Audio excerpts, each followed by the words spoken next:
There's a place so terrifying that even the most dangerous criminals would beg to escape to hell.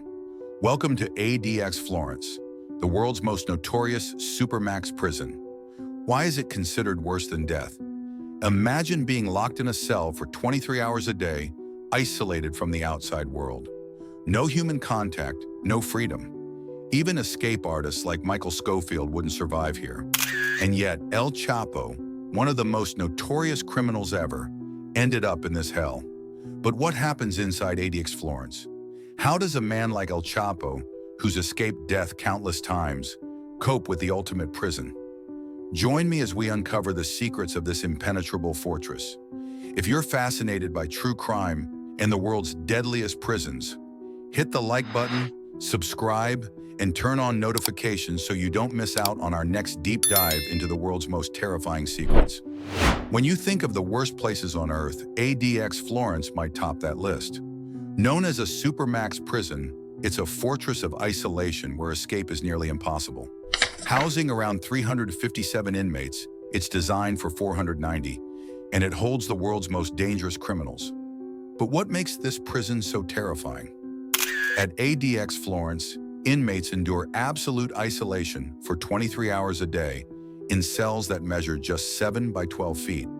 They're allowed 1 hour outside, but not for freedom. They're shackled and confined to a small enclosed space with no access to sunlight or contact with others. The windows are only 4 inches by 4 feet, offering no view of the outside world. This isn't freedom, this is isolation. This constant confinement wears down the mind. The effects of long-term solitary confinement are devastating, leading to severe psychological distress, including depression and hallucinations.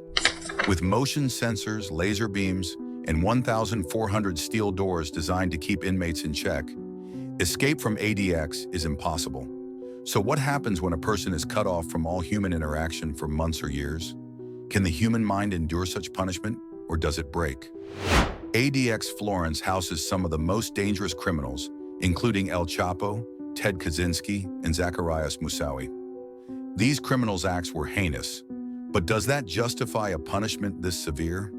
Is this a necessary punishment for the worst of the worst, or does it cross a line? How much can a person endure before they're no longer human? El Chapo's journey, from drug kingpin to incarceration. Born into poverty in the rural mountains of Sinaloa, Mexico, Joaquin El Chapo Guzman didn't have many choices. Raised by an abusive father in a culture deeply rooted in drug trafficking, El Chapo quickly became part of the criminal underworld. By his teenage years, he was already cultivating marijuana and learning the intricacies of the drug trade. With his intelligence and ruthlessness, El Chapo climbed the ranks to lead the Sinaloa cartel, one of the world's most powerful and feared drug organizations. His cartel controlled a massive portion of the cocaine, heroin, methamphetamine, and marijuana trade flowing into the United States, making billions. By the 1990s, the Sinaloa cartel was the dominant force in the global drug market. But El Chapo wasn't just known for his crimes. His ability to escape high-security prisons became legendary. In 2001, he made his first daring escape from Puente Grande prison in Mexico, smuggled out in a laundry cart. This escape was only the beginning of his notorious ability to outsmart authorities. His escapes weren't a matter of luck. They were part of his calculated strategy.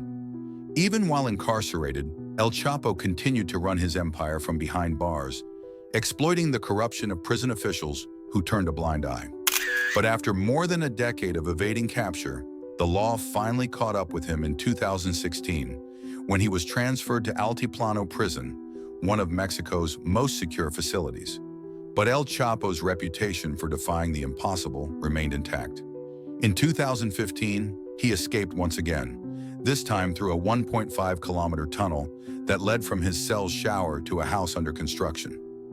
This brilliant escape left authorities stunned, but after a massive manhunt, El Chapo was captured once more in 2016. By then, authorities realized that no prison could hold him forever. Despite his weakened empire, his reputation as a master of escape remained.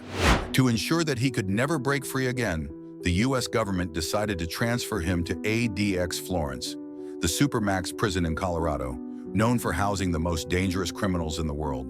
It was a prison so secure that no one had ever escaped from it. El Chapo's days of escaping were over. At ADX Florence, El Chapo's life took a dramatic turn. Unlike other prisons, where a glimpse of daylight or brief conversations might offer some connection to the outside world, ADX offers absolute isolation. There is no sunlight, no human interaction, and no sense of place. For 23 hours a day, El Chapo remains locked in a 7 by 12-foot cell, completely cut off from any contact with the outside world. The silence is deafening. His cell has no windows larger than 4 inches by 4 feet, leaving him unable to see beyond the concrete walls surrounding him. He can't even tell where he is within the facility. The only view he has is the ceiling, or perhaps a sliver of sky, just a distant memory. This constant isolation is more than just punishment. It's a test of the mind, body, and spirit. Psychologists warn that prolonged solitary confinement, like in ADX Florence, can have devastating effects. Over 50% of inmates experience severe depression, anxiety, and psychotic breaks, often losing touch with reality, hallucinating, or suffering from paranoia, memory loss, and cognitive decline.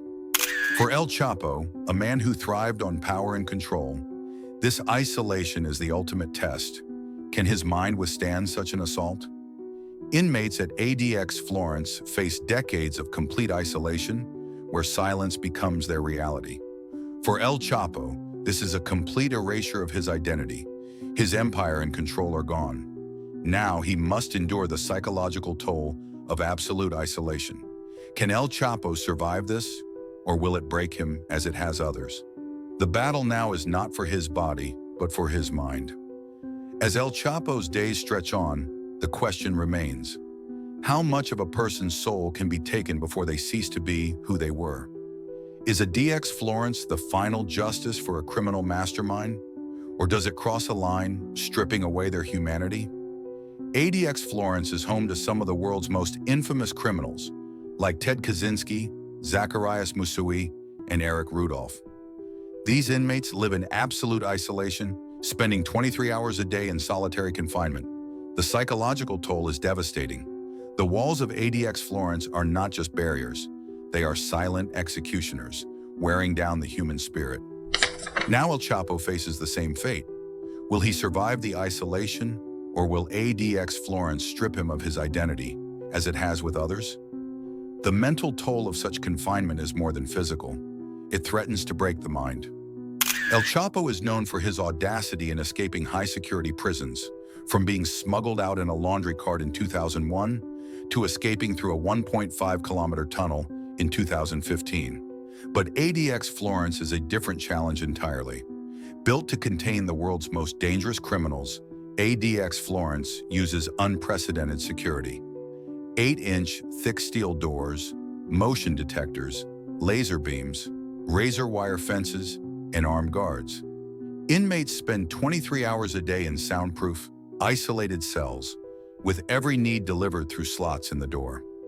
This is a prison built to break the spirit, not just the body. Unlike previous prisons, there are no tunnels, no weak points, and no corrupt officials to exploit. The relentless security at ADX Florence makes escape virtually impossible. No one has ever managed to break free. The question remains: can El Chapo defy the odds one more time? Or has his reign as a free man truly ended in ADX Florence? Can a man who once outsmarted the world's most secure prisons truly be contained by this fortress? Can even the most notorious criminals withstand the psychological toll of such isolation while still holding on to their sanity and life? But what about the other prisoners here? Do they have a chance to escape the unbreakable prison? What is the true cost of isolation in a place like this? Could there be a way out, even in such a tightly secured environment? We want to hear your thoughts. Do you think El Chapo will ever escape again? Or is this truly the end of his story? Share your opinions in the comments below. And if you feel that pull to keep searching, don't forget to like, subscribe, and turn on notifications, so you never miss a step in our journey to uncover what still hides on this earth. Thank you for watching, and I'll see you next time.